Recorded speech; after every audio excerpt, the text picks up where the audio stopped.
ফখরে বাঙাল হযরত মাওলানা তাজুল ইসলাম রহমতুল্লাহ আলাইহি, উনি ওই সময় পাকিস্তান ছিল, ওই দেশ স্বাধীন হয় নাই, ওই সময়ের কথা।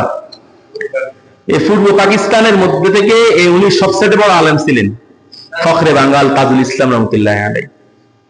তো মিশরে একটা ইসলামী আন্তর্জাতিক ইসলামী সেমিনার হয়েছে, ওই সেমিনারে ফখরে বাঙাল হযরত মাওলানা তাজুল ইসলামকে দাওয়াত দিয়েছেন, শুধুই এই পূর্ব পাকিস্তান থেকে একজন আলেম।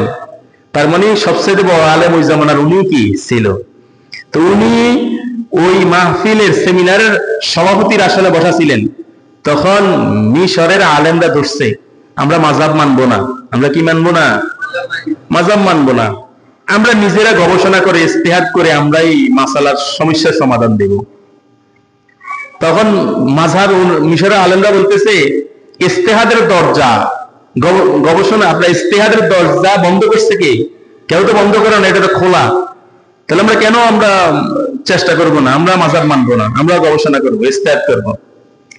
তখন ফখরে বাঙাল হযরত মাওলানা তাজুল ইসলাম রহমতুল্লাহ আলাইহি উনি যে বলছেন, ঠিক আছে ইজতিহাদের দরজা খোলা, কিন্তু দরজা দিয়ে ঢুকতে হইলে যোগ্যতা দেখাইতে হবে।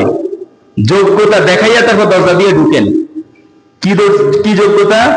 কোরআনের যে বলছিলাম বিধানাবলী সম্পর্কে সমস্ত আয়াত মুখস্থ আমাকে শুনান, এবং কোন আয়াত আগে নাজিল হয়েছে, কোন আয়াত পরে নাজিল হয়েছে, কোন আয়াতের দ্বারা আল্লাহ কি বুঝাইছেন, কোন আয়াতের দ্বারা ইঙ্গিত কোন দিকে করছেন, এগুলা বলেন।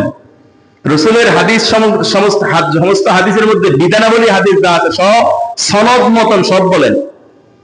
বলেন স্যার কে আছেন 1 লক্ষ হাদিস সনদ মতন সব বলেন? কত লক্ষ? 1 লক্ষ হাদিস কে পারবেন বলেন? সবাই চুপ হয়ে গেছে। 50,000 হাদিস বলেন, চুপ হয়ে গেছে। 1000 হাদিস বলেন সনদ মতন সহকারে, সবাই চুপ হয়ে গেছে।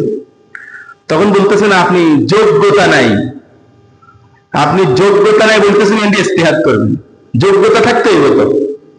তাহলে ওই সময় সবাই মিশরের সমস্ত আলেমরা চুপ হয়ে গেছে। তার মানে আজ থেকে বহু বছর আগে ওই সময় কারো যোগ্যতা ছিল না, এখন যোগ্যতা হইব কেন?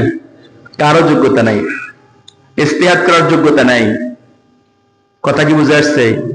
তখন তারা কি বলছেন, মিশরের আলেমরা কি বলছেন, ঠিক আছে আমরা 1 লক্ষ হাদিস পারবো না, 50,000 পারবো না, 1000 হাদিস পারবো না, কিন্তু আমরা 100 জনে মিলে তো মিয়ার 2টা হাদিস মুখস্থ, মিয়ার 2টা, মিয়ার 3টা, মিয়ার 4টা, আমার 5টা হাদিস মুখস্থ, সবগুলো মিলিয়ে আমরা ইজতিহাদ গবেষণা করব। তখন উনি কি বলছেন শুনেন, একটা ঘোড়ার মধ্যে কয়টা ছাগলের শক্তি থাকে বলেন? একটা ঘোড়ার মধ্যে কয়টা ছাগলের শক্তি থাকে? তো কেউ বলে না। তো উনি বলতেছেন, আচ্ছা আমি বলতেছি, 100টা ছাগলের শক্তি থাকে একটা ঘোড়ায়। ধরে নেন এটা 100টা ছাগলের কি থাকে? শক্তি একটা ঘোড়ায় থাকে। এখন এই একটা ঘোড়া দিয়ে আপনি যে উপকৃত হতে পারবেন, শত শত মাইল আপনি ঘোড়ার দ্বারা যাইতে পারবেন সফর করে, সেই একটা ঘোড়ার কাজ 100 ছাগল দ্বারা হইব নাকি? হবে না। তখন উনি বলেন, আপনারা 100 আলেম মিলিয়া যত হাদিসে জমা করেন, ইমাম আজম আবু হানিফা রহমতুল্লাহের মতো হওয়া সম্ভব নয়। অতএব বর্তমান বিশ্বে ইজতিহাদ করার মতো, গবেষণা করার মতো কোন মানুষ কি বলেন নাই। তাহলে আমরা কি করতে হইব? আমরা মাযহাব মানতে হবে।